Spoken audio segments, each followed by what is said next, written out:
मुख्यमंत्री सौर कृषी वाहिनी हा शासनाचा महत्त्वाकांक्षी कार्यक्रम आहे। या प्रकल्पाचे काम जिल्ह्यात वेगाने पूर्ण करण्यासाठी जमीन उपलब्धता करून द्यावी, त्या संदर्भातील अडचणी संबंधित तहसीलदार, पोलीस यंत्रणा, महावितरण यांनी समन्वयाने सोडून प्रकल्पास गती द्यावी असे निर्देश जिल्हाधिकारी दिलीप स्वामी यांनी आज दिले।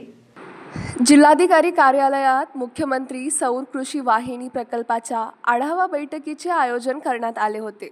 जिल्हा परिषदेचे मुख्य कार्यकारी अधिकारी विकास मीना, महावितरणचे सहव्यवस्थापकीय संचालक राहुल गुप्ता, निवासी उपजिल्हाधिकारी विनोद खिरोळकर, सार्वजनिक बांधकाम विभागाचे कार्यकारी अभियंता अशोक एरेकर, सामाजिक वनीकरण विभागाच्या उपसंचालक कीर्ती जमदाडे, दूरदृश्य प्रणालीद्वारे सर्व तहसीलदार, गट विकास अधिकारी व संबंधित यंत्रणांचे प्रमुख या बैठकीस उपस्थित होते।